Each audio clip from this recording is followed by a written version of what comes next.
a gente começou a ideia quando a gente foi naquela palestra da ONU Mulheres no Rio de Janeiro. Sim, no Museu da Manhã. E que aí estava sendo apresentada uma pesquisa que as meninas, até uma certa idade, elas se identificavam como super-heroínas. Entendi. A partir de uma idade X, que eu não lembro. Eu acho que eram 6 anos.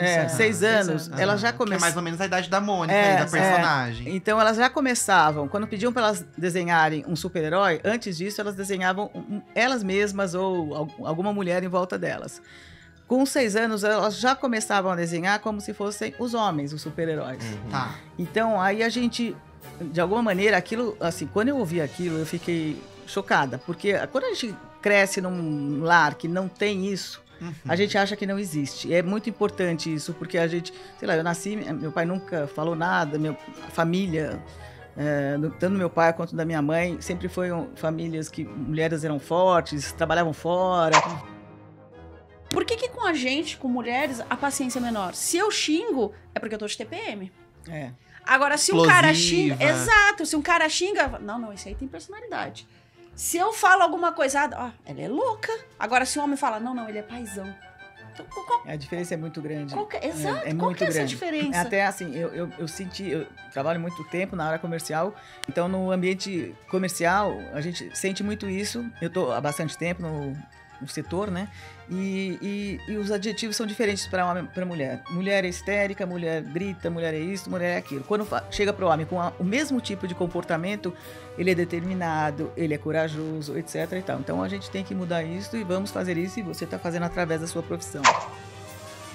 Tem uma posição muito importante dentro da nossa casa, dentro da nossa vida, do nosso cotidiano. Ela acorda de manhã, vai assistir o desenho e o que ela coloca? A Milena pra assistir. A gente é um programa de família, hein, cara? É legal que você traz essa visão enquanto mãe de uma menina preta, né? Porque você, na nossa infância, não tinha, né? Você não enxergava, hoje já tem pra sua filha ver. Sim. Então isso com certeza faz toda a diferença. Não, pra mim, a Milena é uma revolução. Essas pessoas tentavam te limitar justamente por você ser uma menina? Com certeza, eu ouço isso até hoje, né? Até hoje como também. Eu falo que eu cresci na área científica, então isso sempre foi muito presente na minha vida. Porque a área científica é uma área dominada por homens.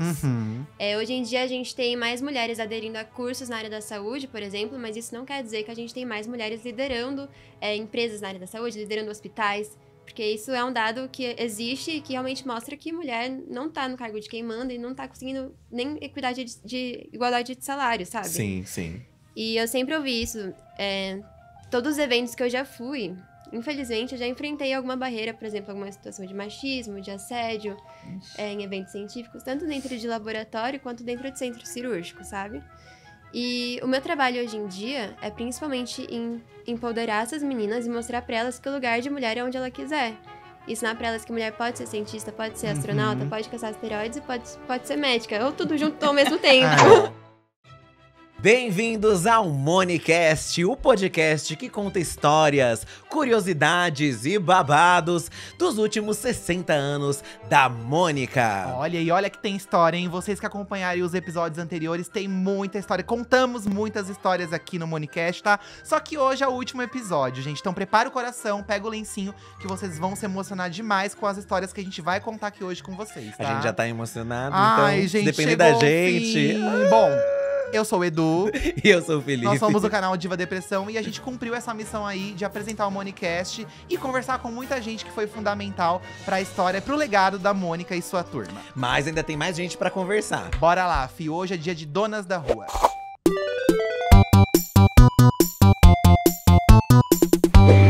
Gente, nós chegamos ao último episódio do MoniCast. Dá pra acreditar, Fi? Ah, poxa. Eu já tô com saudade. Inclusive, pra quem não assistiu os outros episódios, bora assistir. Pra quem já viu, bora rever, porque deu pra aprender muita coisa. Foi bem legal, né, Fi? Estamos nos sentindo de casa já. Estamos pedindo aqui já um cartão de ponto pra Mônica, praticamente, porque nos habituamos. Mas tem que acabar, né? Tem que acabar. E a gente vai acabar assim, ó, fechando, gente, com chave de ouro, tá? Afinal, 60 anos de Mônica, 60 anos dessa garota forte, corajosa, justiceira. Enfim, são muitos adjetivos, né, Fi? Uma grande heroína da ficção que inspira aí as meninas reais, né? Inspirou uma geração, várias gerações inteiras. Pois é, e não tem jeito melhor de finalizar o MoniCast do que comentando aqui com vocês tudo sobre o projeto Donas da Rua, tá? Hoje a gente recebe mais uma vez Mônica Souza, já tá íntima aqui das câmeras com a gente no Monicast, tá? E a gente recebe também, gente, a Larissa Purvini. O que ela faz aqui, Fió? Ela é coordenadora de Relações Institucionais na Maurício de Souza Produções e ela é co-criadora do projeto Donas da Rua ao lado da Mônica. Sejam muito bem-vindas, Mônica, mais uma vez. Mais uma vez. Eu também vou pedir cartão de vocês. Né? E Larissa estreando aqui no último Monicast. Uma responsa. Espero dar conta. Com certeza. Mesmo porque Mônica é a dona da rua, mas dá pra ter outras donas das ruas também aí, não é, Mônica? Todas as meninas são donas da rua. A gente coloca isso. Todas as meninas da turma da Mônica e de outras famílias, como Rosinha, do Chico Bento, todas elas são donas da rua. É isso aí. E tem esse diferencial desde que elas nasceram. Elas nasceram empoderadas. Tá. E da onde que veio esse projeto? Da onde que surgiu? Foi uma ideia sua? Foi uma ideia da Mônica? Como que foi, Lari? Como que foi isso? Na verdade, foi uma co-construção, né? Tá. Porque a Mônica sempre teve essa preocupação em relação à equidade, as meninas terem sua própria autoestima. E ela é um exemplo disso, né? Eu nasci nos anos 70, então eu sempre me inspirei na Mônica. Eu era dentucinha, era bem magrinha, não era baixinha, mas era dentuça e todo mundo que era dentuça era a Mônica na época. Então a Mônica sempre foi uma grande inspiração e eu reconhecia nela a questão da força. Então, conversando com a Mônica, essa demanda dela, né, de tratar mais desse tema, acabou surgindo um contato com a ONU Mulheres, né, Mônica? Então, acho que foi até, Larissa, até você foi comigo naquela... Acho que a gente começou a ideia quando a gente foi naquela palestra da ONU Mulheres no Rio de Janeiro. Sim, no Museu da Manhã. E que aí estava sendo apresentada uma pesquisa que as meninas, até uma certa idade, elas se identificavam como super-heroínas. Entendi. A partir de uma idade X, que eu não lembro. Eu acho que eram 6 anos. 6 anos. Elas já começavam. Que é mais ou menos a idade da Mônica, da personagem. Então, elas já começavam. Quando pediam para elas desenharem um super-herói, antes disso, elas desenhavam elas mesmas ou alguma mulher em volta delas. Com 6 anos, elas já começavam a desenhar como se fossem os homens, os super-heróis. Tá. Então, aí a gente, de alguma maneira, aquilo, assim, quando eu ouvi aquilo, eu fiquei chocada. Porque quando a gente cresce num lar que não tem isso, a gente acha que não existe. É muito importante isso, porque a gente, sei lá, eu nasci, meu pai nunca falou nada, a família... tanto meu pai quanto da minha mãe, sempre foram famílias que mulheres eram fortes, trabalhavam fora. Então, a gente achava que não existisse isso. Quando a gente ouviu isso, eu fiquei chocada. Eu falei, a gente tem personagens femininas, não só a Mônica, mas como todas elas que são influência. Então, vamos trabalhar para que as meninas tenham uma autoestima melhor e o que elas precisam fazer para que isto aconteça e que daqui a alguns anos, elas... presidam empresas, elas façam o que elas quiserem, né? Mesmo que queiram ser mãe, ficar em casa cuidando dos filhos, elas têm o direito de fazer o que quiserem. Porque a turma da Mônica, as meninas da turma da Mônica, elas nunca foram símbolo de beleza, nada disso, mas elas se gostam. Então, começava por aí. Elas têm autoestima, elas se acham maravilhosas. Então, é isso que a gente tem que passar para as meninas. Então, a gente começou o trabalho, né, Larissa? Sim. A partir deste momento que teve a conscientização, pelo menos para mim, de que as meninas não estavam se sentindo empoderadas. Desde quando existe o projeto? Ele surgiu em 2016. 2016. Isso. Tá. E aí também foi acontecendo uma série de contatos. Quando a gente começou a se ligar mais no tema, a gente foi conversando com várias pessoas que estudavam o tema, o próprio pessoal da ONU, né? E aí surgiu até o pessoal do Pelado Real, que estava trabalhando futebol com meninas. E também foi outra informação que a Mônica ficou também muito impactada, que o pessoal nos trouxe, que o futebol tinha sido proibido no Brasil por lei até 79. Meu então, Deus. Né? Mulheres, para mulheres. Para as mulheres, exatamente, futebol feminino. E as mulheres não, porque poderia comprometer a parte fisiológica da mulher, que a mulher não era talhada para aquilo. Então, começou a surgir e o projeto foi crescendo, né? E alguns dos pilares do projeto acabam passando pelas artes, pelos esportes, pelas ciências. Isso foi crescendo organicamente aí, a partir desses contatos, dessas informações. Eu não sei se vocês têm noção, mas é um projeto muito importante, porque vocês mencionaram fatos, né? A gente vive num país estruturalmente machista desde sempre. E eu acho que é perfeito você ser o exemplo inicial disso, porque você também está à frente de uma empresa, né? Então, eu acho que quantas meninas e mulheres não viram você, e antes mesmo de existir o Donas da Rua, já se inspiravam em você, e agora vocês oficializam um projeto com o nome de Donas da Rua, porque é isso, a gente lê os gibis, desde sempre tem esse título, a Mônica Donas da Rua, mas é muito diferente você ser dona da rua numa história em quadrinhos, e você ser dona da rua num país como, né? Num país como o nosso. Então, com certeza. Antes de mais nada, parabéns, porque é um ato de coragem e é muito revolucionário mesmo, assim. Eu acho bem legal. A gente gosta muito, né, Larissa? Não é da área comercial, mas eu me envolvi desde o início. Sim. Como a área comercial também se envolveu. E a gente tem trabalhado nisso. Mais importante também é que nesta época que a ONU Mulheres apresentou a pesquisa para nós, a gente começou a trabalhar os roteiristas da casa. O que a gente podia mudar? Assim, umas coisas que a gente nem percebia. As mães dos personagens são mais velhas, são dos anos 60. A maioria dessas mães, na época, trabalhava em casa. Então, algumas delas estavam de avental. Isso incomodava muito a ONU Mulheres. Um detalhe ali que a gente não percebia. E que a gente cresceu vendo como normal, porque a maioria das mães eram donas de casa, cuidavam dos filhos em casa. Então, a partir daí, foi tirado o avental de todas as mães. Independente, elas podem ser secundárias na história, mas elas têm que estar sem avental. Outra coisa que fizemos, que é bastante importante, o Cebolinha chega em casa, o pai dele está cozinhando e não a mãe. Então, a gente começou a alterar internamente. São sutilezas que é importante uma criança ver. Que não é só a mãe que vai para a cozinha, cozinha como acontece em algumas famílias, que a mãe e a filha depois vai lavar a louça e tal, e o pai e o menino ficam vendo futebol, televisão. Então, a gente alternou também essa estrutura da Maurício de Souza. É que a mudança, ela tem que vir de dentro, né? Numa empresa, ela é interna. Para depois vocês jogarem pra todo mundo. Quando a gente entra aqui e a gente vê que hoje em dia vocês, na Turma da Mônica, a Turma da Mônica é mais diversa hoje em dia também. E você entra aqui dentro e também vê diversidade nos funcionários, desde idade, orientação, de cor. Então você fica, não é uma coisa que a gente vê só no quadrinho, a gente vê aqui dentro também. O que a gente quer dizer com isso, né? A gente teve a oportunidade de passar uma semana aqui fazendo o Monicast. A gente tem a Milena, junto com a turminha, nos gibis e nos cartazes, mas aqui dentro a gente também vê isso. Com certeza. Então, assim, isso é e eu posso dizer porque eu estou aqui e isso é muito legal. De verdade. Eu acho que assim, meu pai, ele começou como desenhista. Então, todo mundo que foi entrando na Maurício de Souza não se via raça, orientação sexual, idade, sexo, nada disso. Então, o primeiro arte finalista nosso, que já faleceu, infelizmente, é o Graciano, ele era negro. E ele foi o primeiro e um dos melhores arte finalistas que nós tivemos. Você vê até, tem muitas mulheres também, desenhistas. Entrou um que também já foi, que é o Alvin, que era gay. E assim, sabe, quando você cresce nesse ambiente, você acha que não existe preconceito, que não existe nada. Então, a gente tem que também retrabalhar na nossa cabeça isso. Que, sim, a gente sempre foi assim dentro da Maurício de Souza, mas a gente tem que também colocar nas histórias, né, toda essa diversidade. E a gente fez a mesma coisa com a Milena, que também neste mesmo espaço que eu estava na ONU Mulheres, as mulheres negras chegaram para mim e falaram: não nos sentimos representadas por vocês.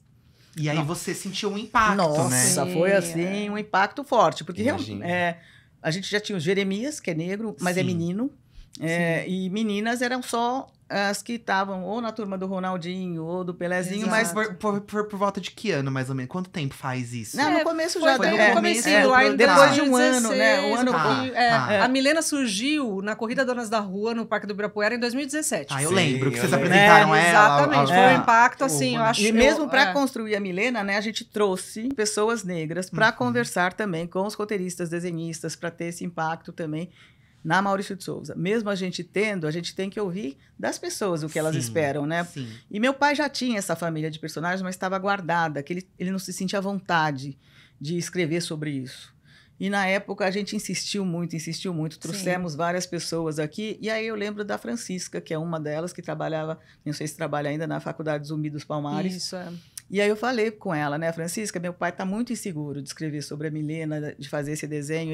Ela falou, é melhor vocês fazerem do que não fazerem. Qualquer criança negra que vir uma personagem negra dentro da história da Turma da Mônica, que é tão forte, vai se identificar de alguma maneira. Não, e parabéns, porque que legal que a gente vê a Milena à frente da turma também, né? Isso é muito legal. Muito. Porque você poderia ter recebido a informação, sentido aquele gelo na barriga e seguir a vida, eu não sou desse jeito. E aí, isso foi muito legal. Eu fico mastigando até insistência, assim, pra gente conseguir. Então, eu acho que os pilares de Donas da Rua já ficou bem explícito, né? Vocês se apoiam muito nessa questão do empoderamento, da representatividade. Existem outros pilares que a gente não enxerga? Então, aí a gente tem que deixar claro também que não são meninas contra meninos. Porque nesta mesma palestra apresentou as dificuldades dos meninos. Que eles têm que ser machão, que eles têm que brigar na rua e não trazer desaforo para casa. Então, tem várias ações aí que também tem que ser tratado para os meninos. Então, de alguma maneira, ainda falta entrar os meninos no projeto, porque ainda, foi pandemia e tal, então não teve ainda esta maturidade para o projeto para entrar os meninos e também abordar esse tipo de assunto. Claro, porque o machismo é um problema de todos nós, assim, não se resume às meninas. E às vezes até das mães, de como elas tratam os filhos, ou mães, pais, etc., ou a sociedade tratam de uma maneira bem, assim, exigindo algumas coisas de postura, e isto prejudica ele quando for adulto. Sim. Né? Sim. De não pedir ajuda. E reflete no outro também, né? É isso. Então, o objetivo não é meninos contra meninas. É lógico que meninas ali é o mais forte, até em função da Turma da Mônica, mas os meninos também têm que entrar e também alterar alguns comportamentos aí, até de educação. O que a gente pode passar para os nossos filhos, né? É isso aí. Quando vocês colocaram Donas da Rua no mercado e através de redes sociais, como que foi a recepção, Larissa? Assim, a galera entendeu, a galera teve uma dificuldade, vocês receberam comentários negativos, até porque, como eu disse, né, um país estruturalmente machista deve ter sido um impacto para muita gente também, né? Sim. Sim, surpreendentemente, ou até pelo cuidado que a gente teve, a maior parte do feedback que a gente teve foi super positivo, né? Até porque a gente procurou ser muito fiel ao DNA do que são as histórias do Maurício, né? Sim. Então, a gente fez toda uma pesquisa interna, voltando lá nas primeiras tirinhas, até resgatamos algumas histórias que mostravam a Mônica. A primeira tirinha que a Mônica surge e as histórias eram do Cebolinha, né? Então, a Mônica chega lá já ocupando o espaço dela. Tem uma tirinha que eu adoro, que é a Mônica chegando com uma luva de boxe e o pessoal pergunta, o que você tá fazendo com essa luva de boxe? Presente pra minha mãe, de Dia das Mães. Né? E ela falando, ela passa rindo, assim, né? As tirinhas em preto e branco ainda, aquelas realmente do começo. Ela entra ali sorrindo e o pessoal fala, alguém deve ter dito pra ela de novo que a mulher é o sexo frágil. Então isso já tá muito na obra do Maurício e não é exatamente uma surpresa, porque é uma das poucas famílias de personagem, assim, conhecidas mundialmente, que tem uma menina, né? Como Dona da Rua, como a turma é da Mônica, né? Não é do Cebolinha. Exato. E essa questão também de trazer essa família de personagens, como a Mônica diz, não é só a Mônica, é a Rosinha, é a Jurema, é a Tati. A gente fez questão de incluir as nossas personagens com diversidade étnico-racial, com as nossas personagens que têm alguma deficiência, porque todas as meninas são donas da rua. Então, houve uma compreensão e quando a gente começou a homenagear algumas mulheres, também a gente foi bastante cuidadoso em escolher perfis, enfim, de não entrar necessariamente em polêmicas, não era essa a intenção, né? E o projeto, ele não tem esse ativismo, os ativistas têm o seu papel e a gente julga que eles são importantes, mas a Turma da Mônica fala com 100% da população brasileira. Sim. E a gente queria chegar em todo mundo. Legal. E a acolhida foi bastante positiva. Uma outra crítica, às vezes, das pessoas que já têm resistência a falar, esses assuntos, né? Puxa, é um pouco de mimimi e tal. E a gente sabe que isso acontece, né? Sim. Mas foi bem residual, assim, na verdade. O impacto foi muito mais positivo. É até estranho, né? Acho que receber essa crítica do público que consome a Turma da Mônica, porque a gente vê a evolução conforme os anos vão passando. A gente sempre vê que a Turma da Mônica vai se adequando a essas necessidades, né? E é uma preocupação, inclusive... aliás, nem é uma preocupação, mas é uma questão que faz sentido para você manter uma marca viva, eu acho. Com você certeza. sempre se manter atual, Com né? Com certeza. E colocar o que está faltando ali para ser mostrado. Mesmo os nossos personagens PCDs, que tem a Dorinha, que foi até, de alguma maneira, a influência que meu pai serviu da Dorina Novil. E ele chegou a conhecê-la. E ela já era, num tempo aí que não podia nem fazer faculdade, uma pessoa que tinha deficiência visual. Era muito difícil. Ela já foi uma precursora, ela já era uma empoderada. Então, a gente trazer isto para a informação A gente vive fazendo isso até no site e nas nossas redes sociais, de trazer essa história delas, né? Porque até a gente tem uma palestra que eu e a Larissa às vezes damos sobre empoderamento, ou sobre o projeto Donas da Rua, e a gente tem uma parte que só tem homens. Aí a história foi contada por homens. Então, aí a gente vai contar agora a história contada por mulheres, porque tiveram várias mulheres que fizeram parte da nossa sociedade e que foram fundamentais para algum progresso no mundo. Sim. Então, a gente quer mostrar isso também. E é legal ver aqui dentro da empresa mesmo, né? Quem ajudou a mudar a identidade da Mônica pra deixar aquele outro jeito foi uma das desenhistas aqui dentro, uma das né? mais antigas. E ainda tá aqui, Tá né? aqui. A gente encontrou ela, inclusive. A gente achou, nossa, ela tá aqui trabalhando, ela desenhando aqui. A Amy é maravilhosa. Sou fã. Fã também. De você pensar que ela trouxe esse traço lá nos anos 80, que é o traço que a gente vê agora da Mônica, é uma coisa bem legal. Aqui a gente tem os cards, inclusive homenageando essas grandes figuras, como a Glória Maria, Carolina de Jesus, Clarice Lispector, todos no traço da Mônica, né? Isso. Como é pra você, Mônica, ver isso? Não, esse projeto, assim, é como se fosse filho, né? É uma coisa, assim, que eu tenho um carinho por esse projeto absurdo. E a Larissa ajuda o tempo inteiro, ela traz essas pessoas importantes da história, porque a Larissa nunca parou de estudar na vida dela. Ela já se formou e ainda quer fazer mais faculdade, acho até que pega mal pra gente isso. Pega mesmo. Mas a Larissa traz toda essa evolução, essa história pra gente também. E, assim, é um orgulho que este projeto nasceu mesmo ali, mesmo que não seja comercial, é um projeto que eu acho que tem importância para o Brasil. Claro, não, tem importância para o Brasil em todos os sentidos. Hoje vocês ativam o projeto através das redes sociais, a gente tem os cards, mas existe um site. Onde que as pessoas têm acesso às informações desse projeto? Como que elas encontram essas homenagens etc? Sim. Existe um site, sim, que é o Donas da Rua, dentro do nosso portal, né, da Turma da Mônica, né, que está hospedado no UOL. A ativação é muito nas redes sociais também. A Mônica já deu mais de 40 palestras. Então vocês ativam através de palestras também? Também, palestras. Durante a pandemia houve algumas palestras online, né? Legal. Mas sempre foram a preferência presenciais. E são empresas que contratam a palestra, que convidam? No começo a gente ia só nas escolas. Tá. Até para as meninas e escolas assim, mais de periferia, né?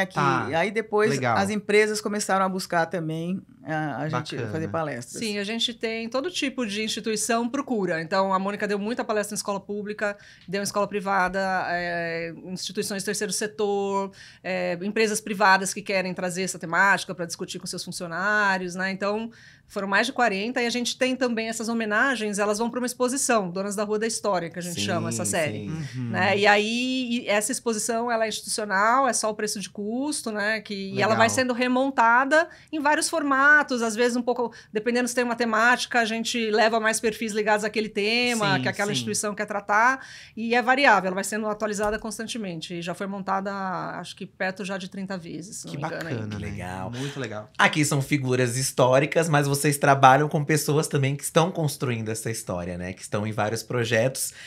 Esse que começou no futebol, inclusive, né? Falamos aqui de vocês, mas temos convidados especiais também. Nesse último Monicast, a gente não vai conversar só com a Mônica e com a Larissa. A gente vai trazer várias donas das ruas que têm histórias muito interessantes e representativas. Nossa próxima convidada é a Lindsay Camila, tá, gente? E ela é a primeira treinadora campeã da Libertadores Feminina.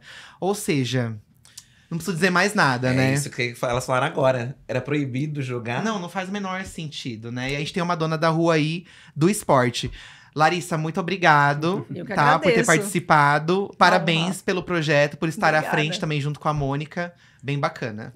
Eu também queria falar que a Larissa também dá palestra, tá? Quando eu não posso, ela que pega. A Larissa faz parte. Você imagina a emoção que eu que me fantasiava de Mônica no teatrinho ali do aniversário, Natal da Turma da Mônica, hoje eu trabalho com a Mônica. É muito chique. E ela é muito empoderada, muito gente. Legal. Ela tem 3 filhas mulheres, mas e tá levando esse empoderamento pra elas também, né? Que legal. Vai além, né? Tem que seguir em frente, Tem que seguir em frente. Muito bom. Obrigado, Larissa. Muito obrigado. Estamos falando da primeira treinadora campeã da Libertadores feminina. Tá bom pra vocês? Em todas as suas edições, a Libertadores feminina só tinha homens no comando dos times ganhadores. Até que Lindsay veio pra quebrar essa regra. Ex-zagueira, parece até que a Lindsay se preparou a vida toda pra essa conquista. Já jogou no Brasil, Espanha, Portugal e França. A gente podia falar muito dela, mas agora queremos mesmo é ouvir o que ela tem a dizer. E não é pouco. Lindsay, seja muito bem-vinda ao Monicast. Obrigada, esperei você terminar, mas obrigada. Seja muito bem-vinda. Aqui pode falar por cima, amiga. Não, aqui é um caos, tá? Conta pra gente quem você é, mas sem modéstia. Quero que você passe seu currículo aqui pra gente. Campeã da Libertadores, sem modéstia, então. Só isso já é muito chique, mas tem mais aí, né? Não, acho que sim, acredito que sim. Vamos lá. Bom, meu nome é Lindsay. Tenho alguns anos aí, né? Falar a idade não pode, né? A gente tá solteira, né? Então, vou cortar isso. Não, tenho 40 anos, tô no futebol há mais de 20 anos. Fui ex-atleta, tentei ser atleta, me machuquei. E quando eu me machuquei, acabei me tornando treinadora. Tá. Isso, por sorte, fora do Brasil. Tem muitos anos isso? Alguns. Tá. Desde 2006. Em 2006. Eu me machuquei em 2006 no Lyon, na época. E acabei me tornando treinadora lá. Eu machuquei e o treinador falou assim, olha, você é pitaqueira, você gosta de cornetar, de falar sobre posicionamento, por que você não faz o curso, né? Agora que você se machucou, tudo. Porque eu tive uma lesão muito séria no tornozelo e não poderia mais jogar futebol. O médico, o ortopedista foi bem francês, bem grosso. Falou assim, olha, você nunca mais vai jogar bola, você nunca mais vai correr, vai sentir dor o resto da sua vida. Eu falei, o senhor vai cortar meu pé? Médico, né, amiga? Médico ortopedista. Assim, eu falei, o senhor vai cortar meu tornozelo? Se você não cuidar, eu vou, porque pode infeccionar. Então, assim, foi... E eu me lembro que foi um dia de jogo de Barça e... teve jogo masculino da Champions. Então, assim, são coisas que eu não me esqueço. Mas ele falar que eu nunca mais ia andar, foi algo... Andar corretamente, enfim. E daí eu acabei me tornando treinadora. E eu comecei no Lyon, que hoje, mundialmente falando, é o melhor clube feminino do mundo. Foi campeão várias vezes da Champions. E eu comecei a fazer cursos na França. Só que quando eu comecei, no Brasil nós tínhamos poucas treinadoras. A gente tinha a Cris, que é uma treinadora de futsal. A gente tinha a Ana, que é do interior aqui de São Paulo, de Valinhos. Tinha uma da Juventus, que eu até acabei me esquecendo o nome dela. E não tinha treinadoras. E eu sempre quis ser profissional do futebol, né? Fui como atleta, tentei jogar fora do Brasil, joguei em alguns lugares. E isso me permitiu começar fazendo um curso, começar diferente do que se começava aqui no Brasil. Porque aqui no Brasil, o treinador de futebol, antigamente, era só formado em educação física, não fazia um curso, né? Então, esse é um ponto positivo de ter começado fora do Brasil. Mas o negativo é que ninguém me conhecia aqui, né? Tive bastante sorte de lugares que eu passei por lá e aqui o pessoal não me conhecia. Foi me conhecer quando eu vim pra cá, auxiliar da Sub-17, daí fui para o time da Ferroviária, e aí Deus abençoou com esse título aí da Libertadores. Que legal. E aí começou lá fora e teve que construir tudo aqui de novo. Exato, mais ou menos isso. Mais ou menos isso, porque aqui o pessoal não sabia, né? Lá eu cheguei a trabalhar com homens, semi-profissional, peguei um time, comecei na... Deve ter sido difícil. Muito, muito, muito, muito. Primeiro por ser mulher, né? Por ser mulher, aí, exato. Né? Mulher no futebol, mulher é uma coisa boba, igual eu falar, né? Essa história, não quero nem levantar a bandeira, mas... quem cozinha em casa geralmente são as mulheres, né? E os melhores cozinheiros são homens. Então, assim, a gente já começa por esse ponto, tem uma coisa meio errada. Exato, já começa por esse ponto. Mas e no futebol ainda, onde o futebol feminino foi proibido durante muitos anos no Brasil. Então, assim, tive a sorte realmente de poder começar num lugar onde já se tinha um pouco de incentivo ao futebol feminino, né? Não, a gente tem pouco contato com o futebol, né? A gente é bem distante desse mundo. Acompanho muito pouco por conta do meu pai. E eu imagino que pra você lá dentro deve ter sido muito difícil. Porque a gente aqui de fora... Essa última Copa que teve foi a primeira vez que eu vi uma mulher comentando junto com os homens uma Copa. E quantas Copas nós já não tivemos? Sim. E comentando. Então, comentando. E assim, ele não deixava muito ela falar. Não vou citar nomes, mas assim, né? Também não vou entrar nesse... Sim. Mas é muito louco. Então, pra gente que vê de fora, a gente já sente o incômodo e é muito difícil. Então, imagina pra você tentar reformular esse ambiente e você conseguiu, né? Fazer a diferença ali. Então, eu acho que Não sei se você deve se sentir muito orgulhosa e precisa se sentir muito orgulhosa, porque realmente é um feito muito grande, né? Eu me sinto. Acho que a minha personalidade faz com que eu sempre dê essas. Eu sou muito impulsiva, sou muito faladora e existe o lado bom e o ruim, né? O lado bom é que eu não importa se for o presidente ou se for o porteiro, eu vou tratá-los iguais. Que beleza. E se eu tiver. Eu acho esse lado muito bom. Acho que é importante. Se eu tiver que debater, eu vou debater com os dois igual. Né? Da mesma maneira que eu vou falar, por quê, presidente? E por porteiro eu falo, por quê, cara? Por que você não quer me deixar entrar? Porque eu acho que, assim, a gente tá muito ligado a status, né? E não é o status que vai fazer com que eu seja boa ou má profissional. Eu vou trazer um exemplo disso, de ter que abrir portas, porque, olha só, em 2021 foi o ano que eu acabei sendo homenageada, que enfim, a gente uma ia entrar nesse ponto aí. Mas só para trazer um ponto, no Campeonato Brasileiro, eu ainda estava com a Ferroviária e teve a bola de prata, né, dos melhores, que tem eu não sei se pode falar o nome aqui. Claro. A ESPN fez os 3 melhores, né, colocou os 3 melhores treinadores no final de ano. Então, eu com a Ferroviária, nós ficamos em terceiro. Era só do Campeonato Brasileiro essa votação. Então, nós ficamos em terceiro. Ficou Corinthians em primeiro. Se eu não me engano, em segundo, naquele ano, eu acho que foi o Palmeiras. E em terceiro foi nós, quarto Inter. Aí eu tava, há 2 semanas atrás, eu vendo um vídeo, né? Aí aparece os 3 nominados. O Arthur, merecidamente campeão. Em segundo, o treinador do Palmeiras. E em terceiro, o treinador do Inter. Eu fiquei, uai... E aí, por que né? que meu nome não tava lá sendo treinadora? E foi o ano que a gente foi campeã da Libertadores. Então, assim, ficou... Por que o quarto lugar estava entre os melhores treinadores? Parece que você abre uma porta e se fecham 5, né? Exato. No mesmo ano, eu fui... acabei... Minha impulsividade me fez sair da Ferroviária, fui mandada embora. E acabei de sair agora do Atlético. E as 2 vezes que eu fui mandada embora, foram sequências de vitória. Eu fui mandada embora sendo vitoriosa no dia anterior. Por que com a gente, com mulheres, a paciência é menor? Se eu xingo, é porque eu tô de TPM. Agora, se um cara xinga... Exato, se um cara xinga... Não, esse aí tem personalidade. Se eu falo alguma coisa... ela é louca. Agora, se o homem fala... Não, ele é paizão.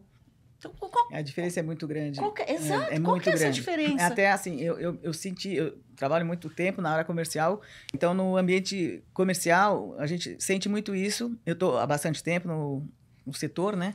E os adjetivos são diferentes para homem e para mulher. Mulher é histérica, mulher grita, mulher é isso, mulher é aquilo. Quando chega para o homem com o mesmo tipo de comportamento, ele é determinado, ele é corajoso, etc. e tal. Então, a gente tem que mudar isso e vamos fazer isso, e você está fazendo através da sua profissão.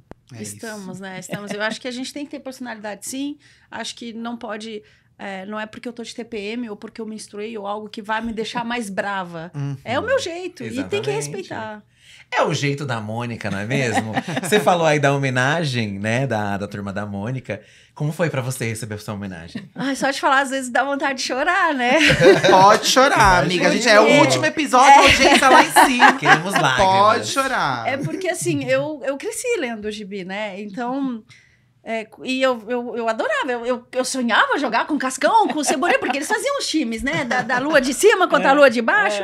E cara, eu como mulher, eu acho que eu não consigo nem explicar, mas assim, foi algo chocante. Acho que foi Larissa, quando ela me mandou mensagem, mãe, olha aqui, mãe. Ela, o que foi, menina? O que tá acontecendo? Como foi? Ela te mandou uma mensagem, como foi? Oi, Lindsay, tudo bem? Primeiro o pessoal da Ferroviária falou assim, Lindsay, o pessoal quer o seu telefone. Eu falei, claro, passa, né? Não falou quem era, mas eu falei, pode passar, não tem problema. Aí quando ela me escreveu, eu assim, eu não consigo expressar qual foi o meu sentimento. Foi uma mistura, uma loucura tão grande. Porque assim, ganhar Libertadores não é fácil. É legal, mas, cara, estar... sendo homenageada, caracterizada, né? Caracterizada isso, como um personagem. Assim,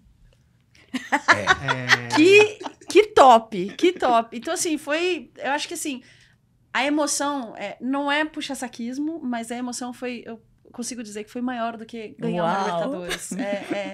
Assim, eu acho que são para poucos. São para poucos e a gente vê... felicidade ouvir isso. Não, de verdade, assim, eu me lembro É ruim, né? Mas eu lia muito gibi no banheiro, né?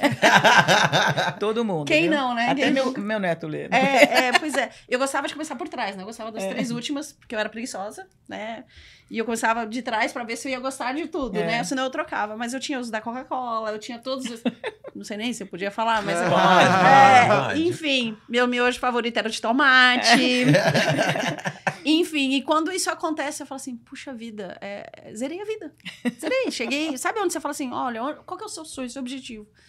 Não sei mais, acho que hoje eu vivo objetivos curtos, né? Porque chegar nesse nível e pô, perto dessas mulheres que são homenageadas, fala assim, quem sou eu perto dessa mulherada que tá fazendo história e tá fazendo diferença aí pro restante, Você né? faz parte do projeto Donas da Rua e serve para que as meninas se empoderem e, segundo a ONU, é fundamental que as meninas façam esporte. Sim. Porque se elas fazem esporte, elas aprendem a cair, levantar, jogar em equipe. Tudo isso vai fazer bem para ela quando for, de alguma maneira, se concorrer para um cargo de presidência de uma empresa. Porque aí ela vai ter essa noção de dividir, de tarefas, de saber perder também. Sim. Que é muito importante no esporte, ensina isso. Então, acho que para um grande empresário, para uma pessoa que é CEO, é fundamental que ela faça esporte. E a gente faz isso e traz isso no projeto Donas da Rua também. Que legal. A gente sabe que o futebol feminino, ele vem sendo muito mais comentado, né, de uns anos pra cá. A gente sabe que tá longe do ideal, mas qual o caminho que você enxerga que seria o ideal de destaque pro futebol feminino? O que você vê daqui pra frente?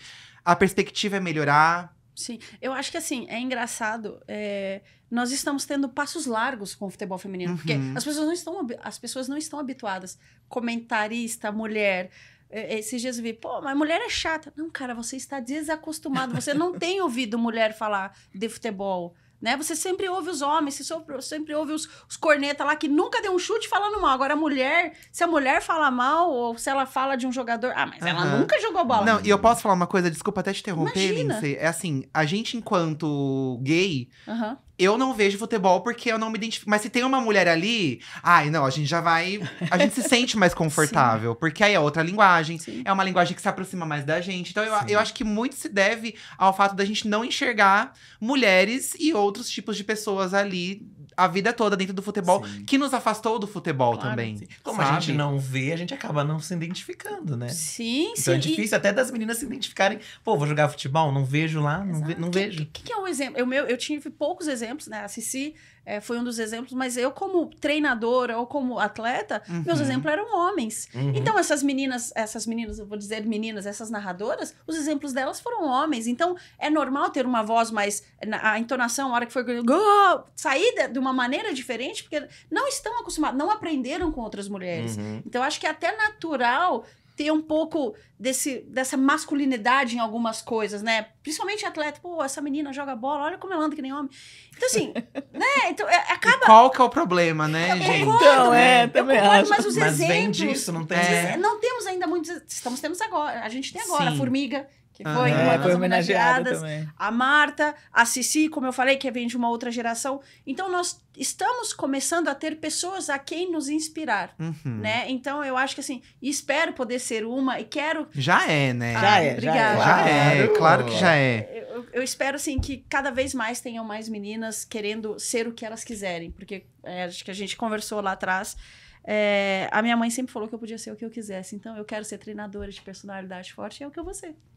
É o que a Mônica tava falando lá atrás. Normalmente as mães não botam limites nas meninas, né? Eu acho que é isso mesmo. A gente estava até conversando que ela foi educada pela mãe, Isso. por uma mulher. Então, a mulher não põe essas regras para a menina, né? Você não pode fazer isso, você não pode fazer aquilo, tal. Pelo menos eu não fazia isso. E acho que é a mesma coisa, né? De alguma maneira. E o que você falou de estar presente como uma referência acho que é fundamental para essa nova geração. Ela se espelhar em alguém que já esteja fazendo isso, uma mulher que já esteja fazendo isso, que teve sucesso ou não, mas que de alguma maneira deu início aí a alguma carreira, como foi o seu caso. É muito difícil. Acho que não tem nenhuma outra mulher aqui no Brasil, tem? Como treinadora? Técnica? Temos. No brasileiro a gente tem bastante. Tá. Atualmente a treinadora da seleção é uma estrangeira, É mas estrangeira, é mulher. é estrangeira. Uma sueca, pioneira também. Mas, assim, a gente tem a primeira treinadora campeã de um campeonato brasileiro foi em 2019, a Tati, né? Foi uma mulher. E daí, depois, eu tive a sorte, em 2021, de ser a campeã da Libertadores. Então, temos poucas mulheres campeãs, né? Com esse título. A gente teve a Simone Jatobá na seleção sub-17. Verdade. Como treinadora também. Então, assim, nós estamos, assim, como eu comecei a falar, né? A passos largos. Sim. Fazendo a diferença. Só que, às vezes, a gente tá muito acelerado. Porque se a gente pensar que no masculino, o futebol, ele demorou, sei lá, da década de 70 pra cá, ser o que é hoje o masculino, nós estamos acelerando muito. Então, às vezes, a gente não estamos, assim, adaptados às mulheres. Treinando, comentando, arbitrando. Então, tem tudo isso. Então, e que tenham mais mulheres por trás. E em todos os lugares, né? É isso aí. Sim. Que legal. Você já consegue ver as diferenças desse impacto seu e de outras mulheres que estão presentes? Das poucas, mas você consegue sentir esse impacto? Muito, muito, muito, muito. Inclusive com as atletas, né? Porque a gente tá lá para treiná-las, né? Então, inclusive com elas, a abertura, a conversa, as coisas como funcionam. Não que os homens não tenham capacidade, ao contrário, mas se a gente para analisar, vou trazer um outro esporte. Vocês se lembram de alguma mulher treinadora no vôlei? Até nos times femininos, né? Exatamente. Nós somos o quê? Bicampeã. E os treinadores são excelentes. Não estou falando mal deles, ao contrário. São muito competentes. Mas a gente não tem nem no vôlei feminino, que é uma liga que dá dinheiro, que é transmitida, paga-se bem. E que quando a gente olha... é um esporte que tem mulheres jogando, é mais feminino, né? Digamos assim. E aí não tem, mesmo assim não tem. Não tem mulheres. Aí porque ela tem que cuidar do filho? E o homem não vai cuidar do filho? Então, assim, qual que é o problema? TPM? Não. Tem atletas com TPM. Então, assim, a gente tem que entender o porquê de não termos tantas mulheres, inclusive em partes, como eu posso dizer, empresariais, na parte nessas coisas que a gente não percebe a quantidade de mulher que não tem assumindo cargos de liderança, né? Como eu comecei falando, quem são os melhores chefes do mundo, quem tem as 3 estrelinhas Michelin, são os homens. Então, a gente passa a ver poucas mulheres liderando dessa maneira, né? Isso aí, eu também acho. Mas por isso que tem esse projeto, eu acho, justamente pra botar esse holofote, né? Exatamente. Porque a Mônica é a dona da turma. É a dona da rua. E da rua também. Lindsay, muito obrigado pelo papo, tá? Temos um presente aqui. Tem um mimo aqui. Tem um presente pelas mães as mães da Mônica, gente. Eu adoro quando ele fala assim. As mães, vamos lá. Que lindo, eu não tinha imprimido, eu posso abrir? Pode, claro. Tem um detalhe especial. Tem um detalhezinho aqui. Um detalhezinho simples. Que detalhezinho lindo. Simples. Gente. Assinada pelo Maurício.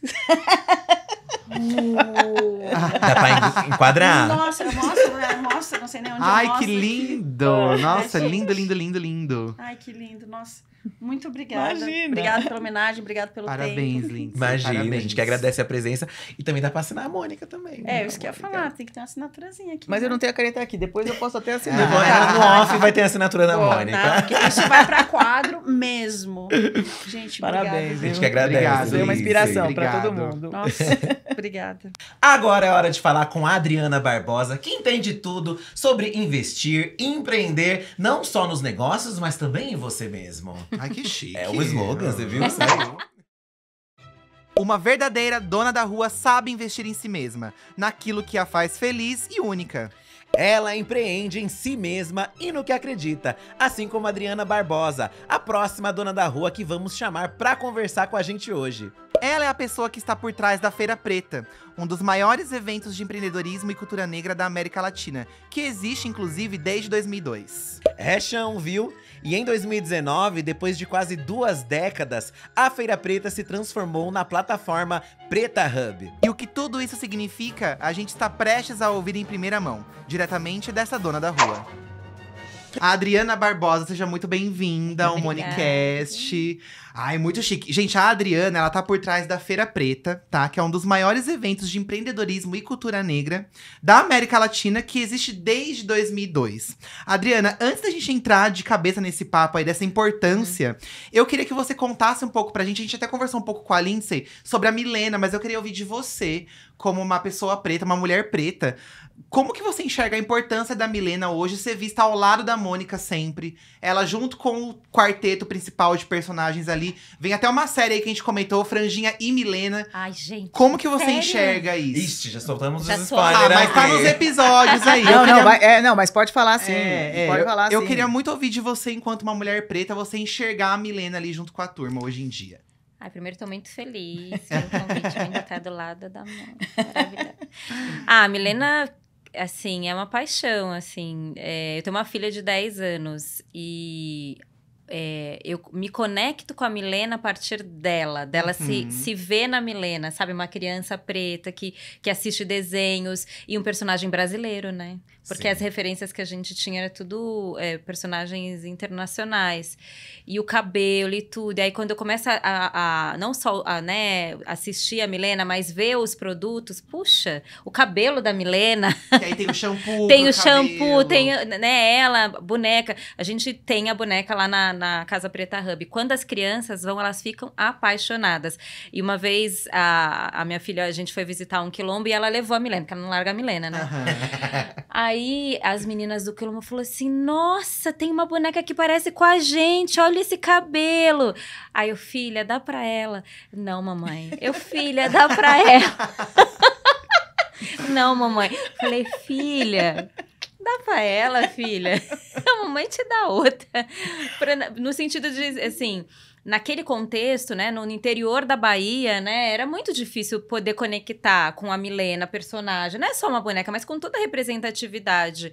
Então, a Milena tem uma posição muito importante dentro da nossa casa, dentro da nossa vida, do nosso cotidiano. Ela acorda de manhã, vai assistir o desenho e o que ela coloca? A Milena pra assistir. A gente é um programa de família em casa. É legal que você traz essa visão enquanto mãe de uma menina preta, né? Porque você, na nossa infância, não tinha, né? Você não enxergava. Hoje já tem pra sua filha ver. Sim. Então, isso com certeza faz toda a diferença, Não, faz, né? pra mim, a Milena é uma revolução.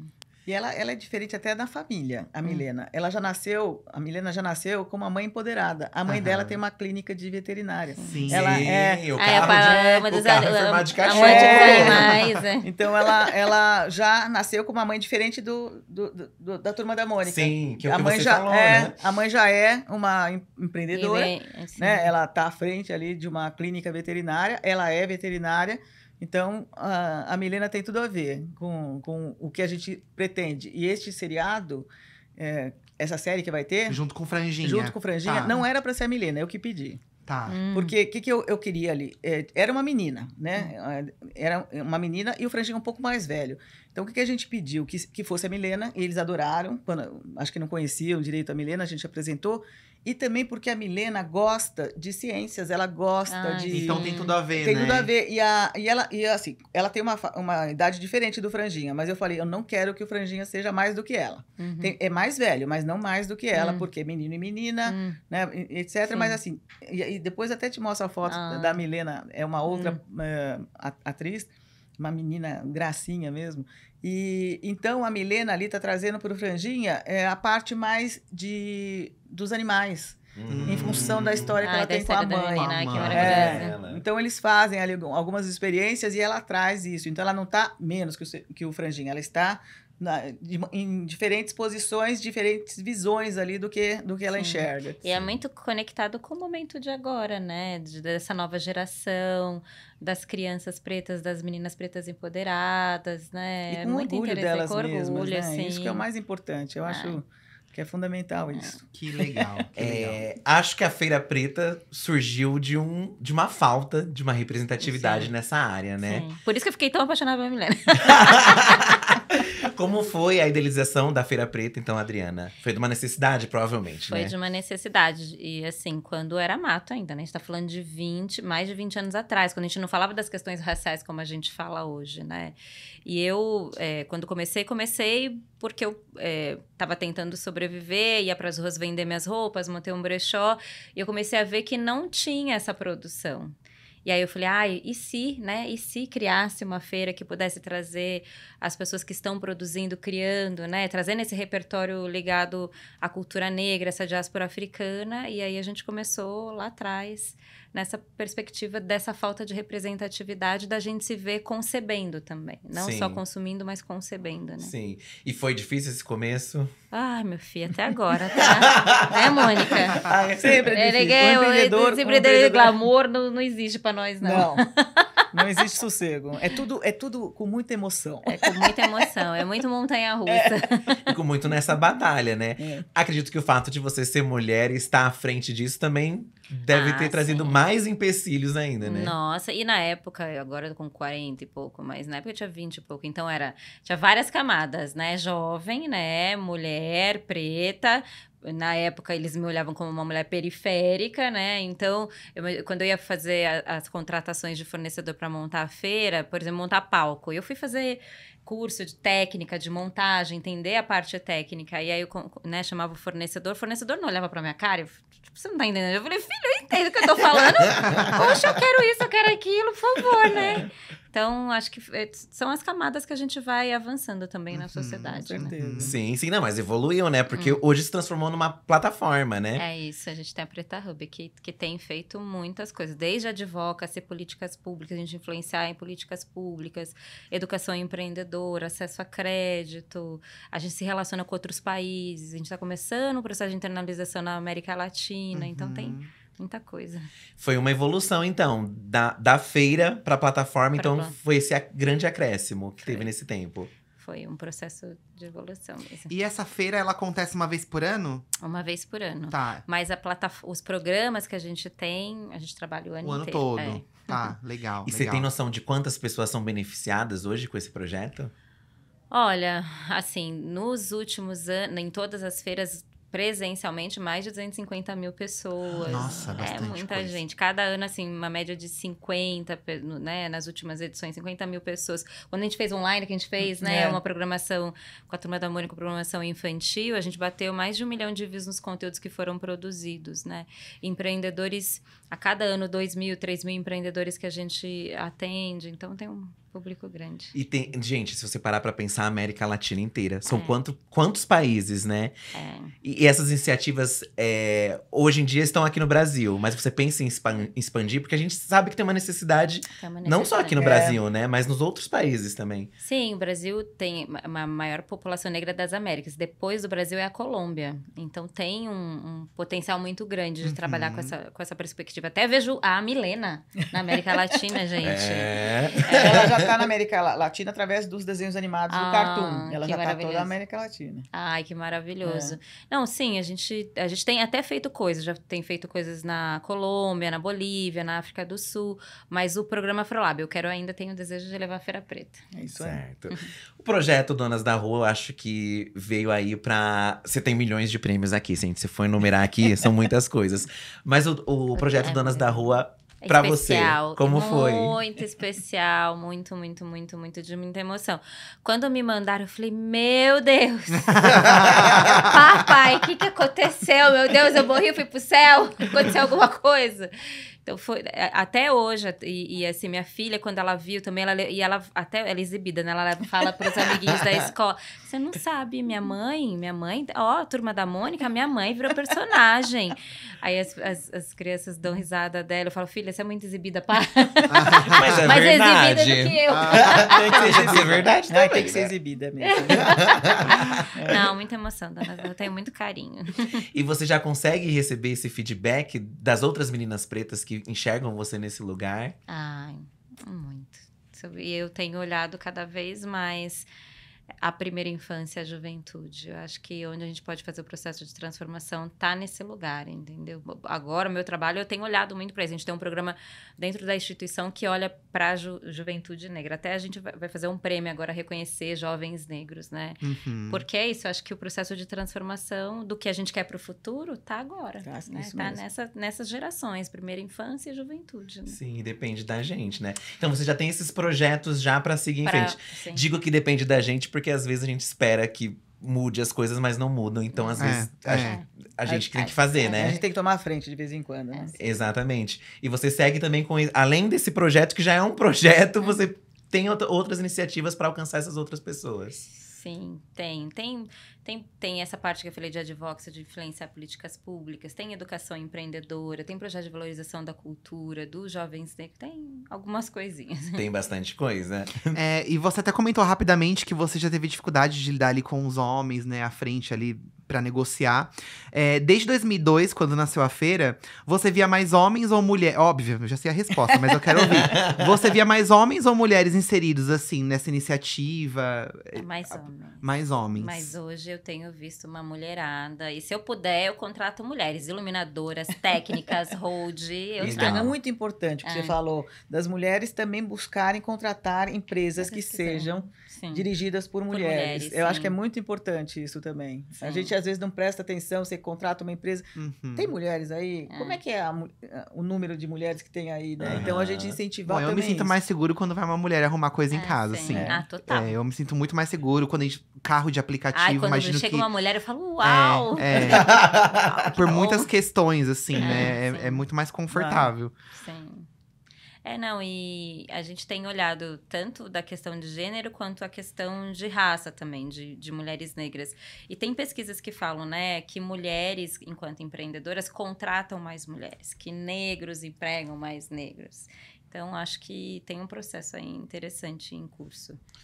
O enxergar, né? Acho que a gente sabe das nossas próprias necessidades e o que a gente precisa para dar a chance para as outras pessoas que às vezes a gente não teve, né? Justamente, né? Faltou. Então a gente quer dar essa oportunidade para as pessoas. Exatamente, a gente se estende. E se você pudesse dar um conselho? Falamos aqui que você tem as dicas. Para essas pessoas que, assim como você, tiveram essas dificuldades, qual você daria? Eu acho que coragem, porque às vezes a gente precisa de coragem, né, Mônica, assim, porque é isso, a vida empreendedora, sobretudo quando é o empreendedorismo, né, de base, assim, passa por muitas dificuldades e às vezes a gente tem muito medo, né? Será que eu vou? Será que eu posso, né? Não, vai, mete o batom vermelhão e vai. Risca o salão, entendeu? Tá com frio na barriga, vai com frio mesmo. Tá com medo, vai com medo mesmo. Acho que é a primeira coisa. A segunda, acho que tem a ver com… Eu sei que são clichêsões, mas a tal da resiliência, sabe? Porque… assim, precisa desenvolver uma inteligência emocional para você lidar com esses altos e baixos, com a frustração, com o fracasso. Na minha vida eu fui passando por muitas montanhas russas, muitos altos e baixos. E eu tive que desenvolver uma musculatura emocional para poder lidar. Porque às vezes dá uma coisa… deu muito ruim. Por exemplo, a gente teve uma vez que a gente fracassou no nível muito pesado, assim, em um grau de endividamento muito alto. Entendi. E as pessoas me cobrando, eu falava, meu Deus, o que eu vou fazer? Aí você quebra na pessoa física, você quebra na pessoa jurídica, aí você se sente fracassado, né? E aí, se você não tem uma estrutura, você desiste, Você né? fala, meu, isso não é para mim. Então, né, a resiliência te deixa ali firme. E o terceiro, que tá ainda no campo subjetivo, é acreditar que vai dar certo, pô. Tem que acreditar, fé, né? É que às vezes parece que quando a gente vem de um recorte social, o nosso fracasso parece que pesa mais. Não, né? mas é beira a morte, tá? A gente fala que o fracasso pra gente beira a morte. Porque parece que acabou tudo, que não vai ter mais outra chance. Mas acho que isso que você falou vale realmente pra tudo. Pra gente fez muita parte, eu acho, a gente sendo gay. Fala. Mas a gente tinha esse medo do fracasso, né? Sim. Mas tem que criar essa musculatura. Eu não tinha ouvido falar desse termo da musculatura emocional. Eu não tenho pra algumas áreas da minha vida. Como não, Mônica? Não, a área comercial sim. Eu tô falando outras áreas da minha vida. Eu não tenho muito essa musculatura emocional. Vou começar a treinar isso. Outra coisa que eu acho muito importante é que o não a gente já tem. O não a gente já tem. Então, não dói. Isso eu sempre falo, Felipe. Não dói ouvir não. Eu sempre falo. O não a gente já tem. É meter a cara. Eu também acho. Insistir. Porque assim, você não consegue hoje, amanhã você tenta de novo, depois você tenta de novo. Sim. E acho que é isso. O não já tem. Então vamos pro sim. É isso aí. E agora vamos para o presente, tá? Adriana, a gente não, né? A Mônica tem um presente aí pra te dar. Vocês também. Poxa, vamos lá. Um presente muito especial. Ai, gente! Maravilhoso. Vai mostrar pra sua filha. E a filha dela veio aqui hoje. Ai, que fofa! Eu não sabia também. Meu Deus do céu. E pelo Maurício. Um autógrafo especial. Agora ela pode esfregar na cara dos amiguinhos dela. Ela dá debaixo do braço. Eu acho que tem que fazer isso mesmo. Não, eu vou emocionar. Muito obrigada. Imagina. Obrigado, Adriana. Obrigado. Parabéns pela iniciativa. Uma das donas da rua aí, essa ó. Essa aqui é um fenômeno, gente. Tudo que ela fala assim, mas tudo que ela toca vira ouro. Assim, e assim, não é questão do dinheiro, é tocar assim, de alguma maneira conseguir fazer acontecer, né? Eu, assim, acompanho há algum tempo e eu vejo que cada ano tá mais forte, tá mais forte, tá mais forte. Que bom. Vamos lá ralando. É isso aí. E pensando além, né, que nem você falou, né, sobre às vezes… Óbvio que a gente tem que pagar nossas contas, né? Mas não é só sobre o dinheiro também. Eu acho que é sobre pensar no que a gente pode fazer socialmente com certeza. Pros outros, né? E a Adriana faz isso muito bem. A gente… nesse último ano agora, da Feira Preta, a gente fez, né, uma parceria e a gente levou, né, os personagens, a Milena, a Jeremias, a própria Mônica, e foi uma cartaz com as crianças, entendeu? Porque é isso, imagina, né, uma geração anterior que não conectava, não tinha referências, né, muito recente. Recente. E, de repente, ir num lugar onde celebra a cultura negra e tem personagens que não é de uma comunidade, o personagem Brasil, né? Sim. Foi muito simbólico. Então, eu tô aqui também aproveitando a oportunidade para agradecer. Obrigado, a gente que Adriana. agradece, Obrigado. Muito obrigado mesmo. Muito obrigada. Agora chegou o momento de a gente conversar com a Verena. Do esporte pra ciência, porque nesse podcast a gente fala de tudo.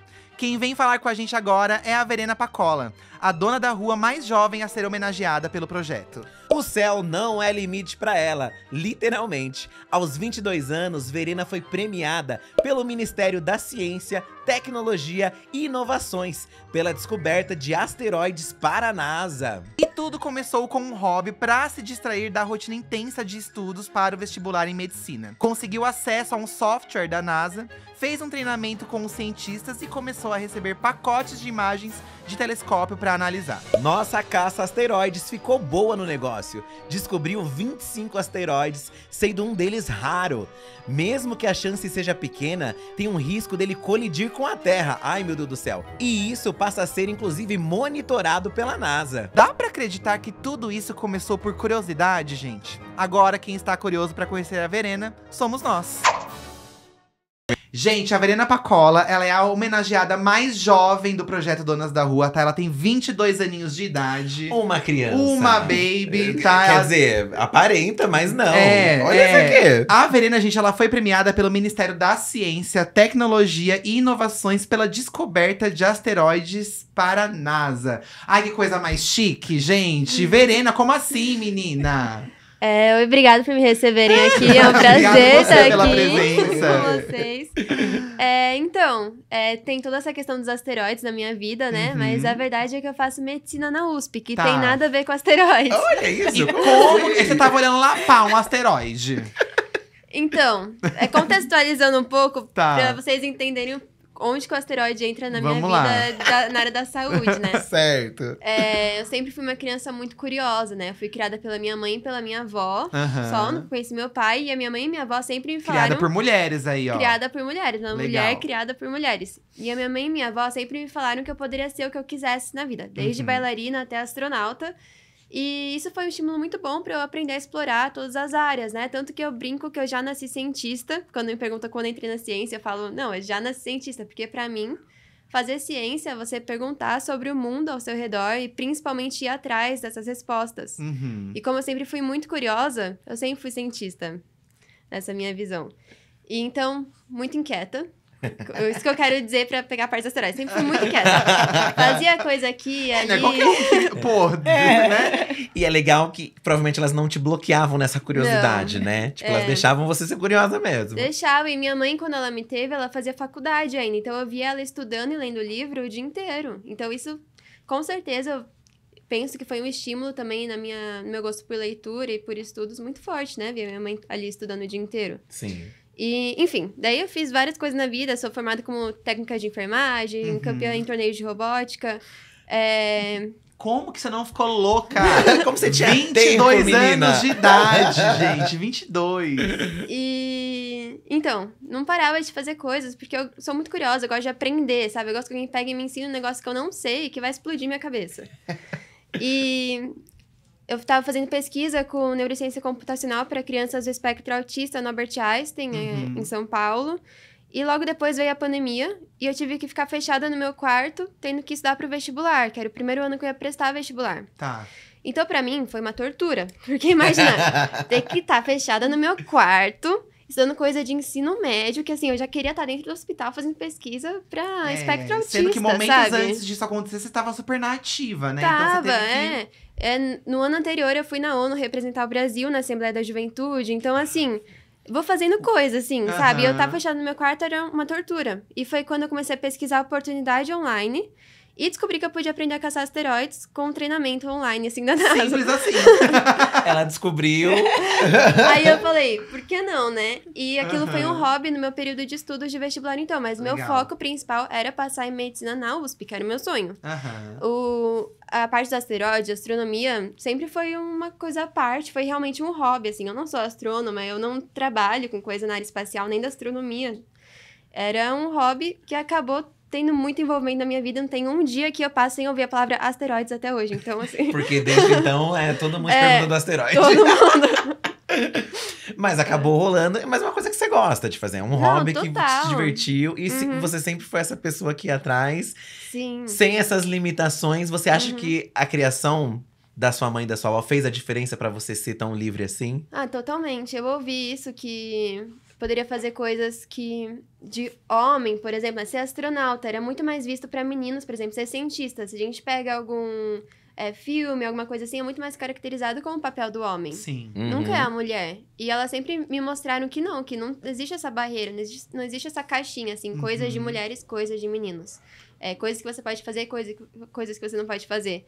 E eu tenho certeza que foi, porque eu cresci em uma cidade que chama Salto, é no interior de São Paulo, assim. Certo. E pra eu sair de lá e ter essa vontade de explorar o mundo e de dominar o mundo, assim, que eu tenho vontade, com certeza teve muita influência delas. Que legal. É uma coisa de criação, mas, né? Você falou, né, também, né, Mônica, que dentro do seu ambiente sempre foi uma coisa que tudo era possível. Então, vocês não enxergavam tanto além disso. E aí, você é a prova viva de que a criação faz toda a diferença, né? A gente sabe que você também cresceu lendo os gibis da Turma da Mônica. Nossa. E como que a Mônica impactou essa sua vontade também de fazer muitas coisas? A Mônica teve muita influência nisso? Não, totalmente. Eu até fico emocionada. Vou tentar não chorar, porque eu tô maquiada hoje.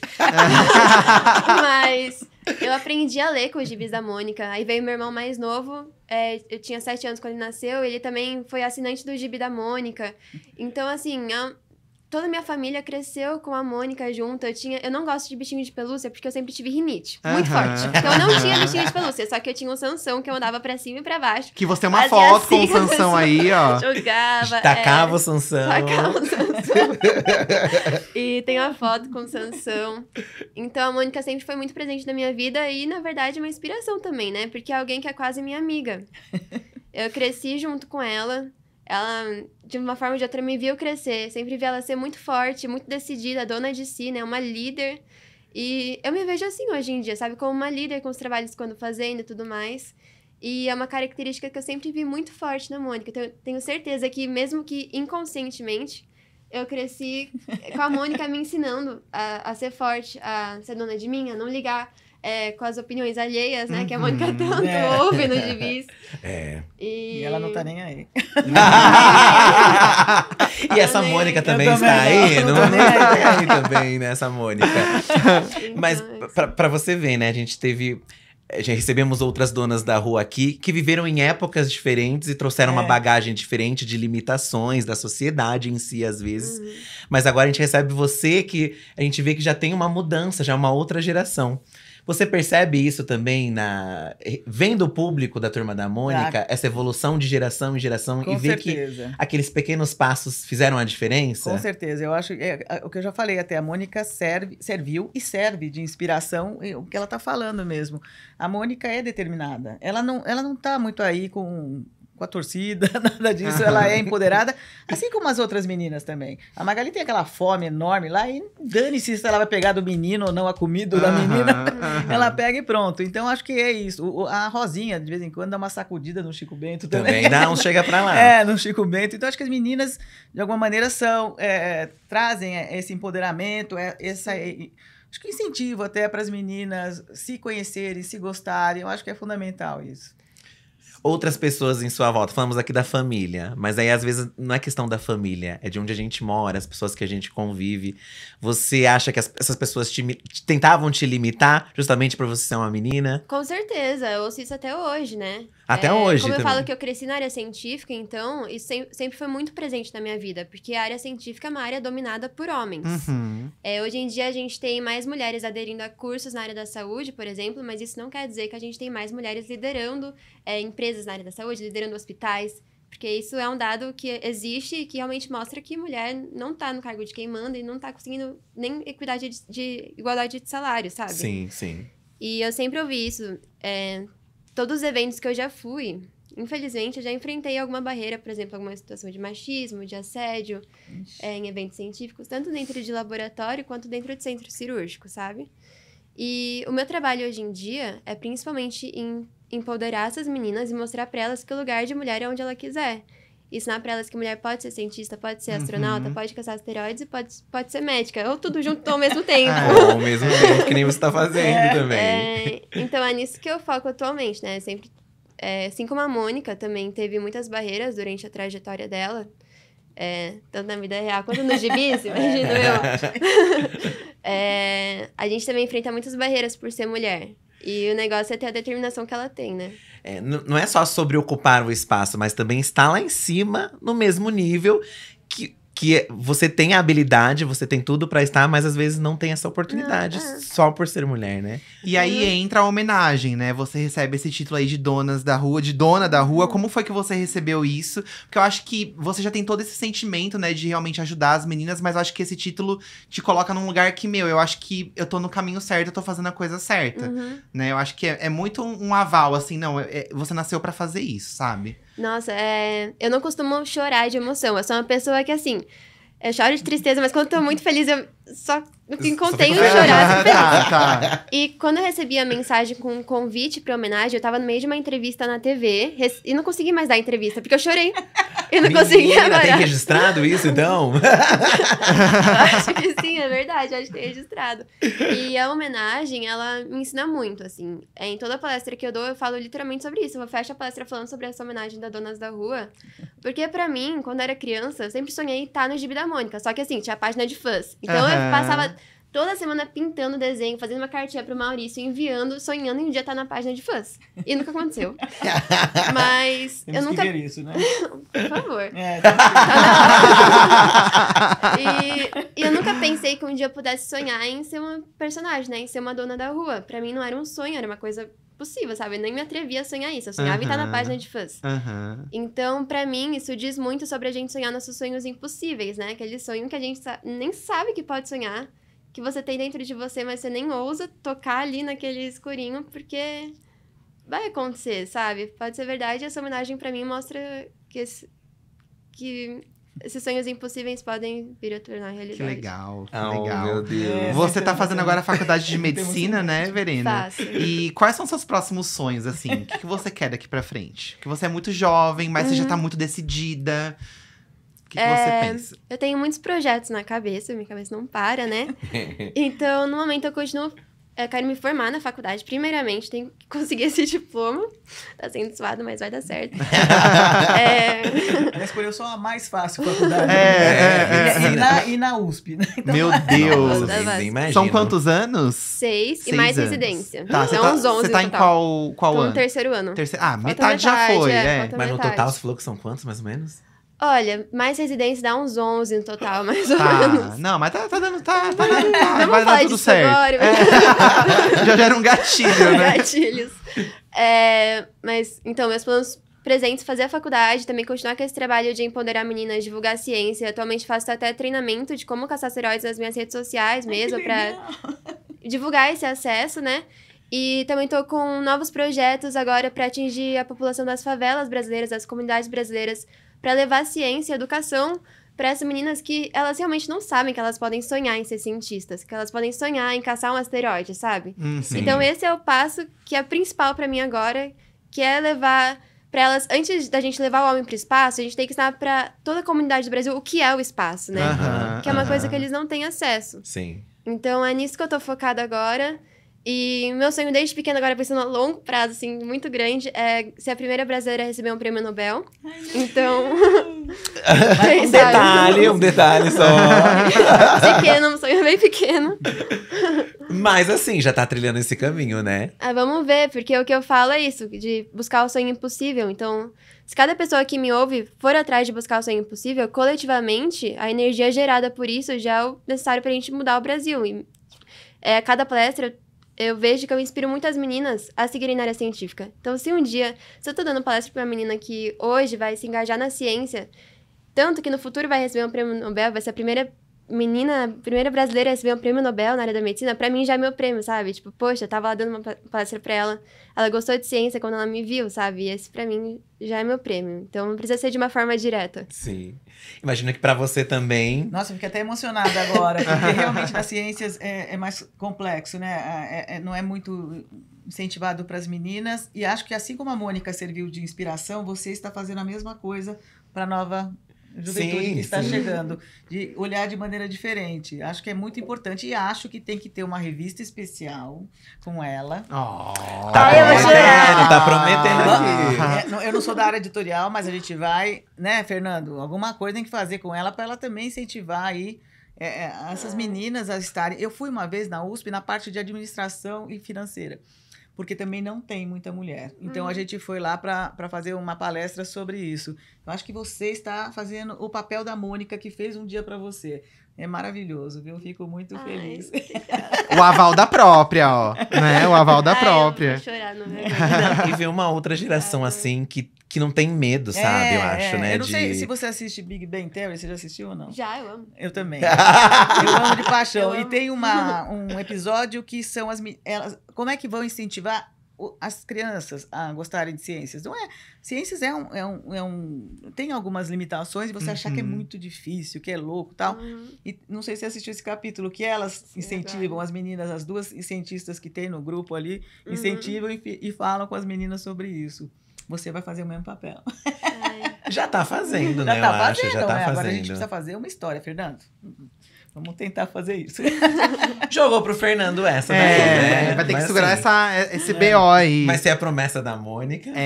Vai vir, gente. Vai vir, ó, Verena. Você vai precisar fazer uma reunião com os roteiristas pra falar toda essa história. Faz quantas reuniões você quiser. É isso aí. Quantas reuniões você quiser. Você acha que ela vai negar? Não, gente, né? Por favor. Verena, temos um presente pra você. A Mônica tem um presente aí, ó, pra te entregar. Tá? Prepara o coração. Um presente muito especial. Vamos lá. Tem uma dedicatória especial.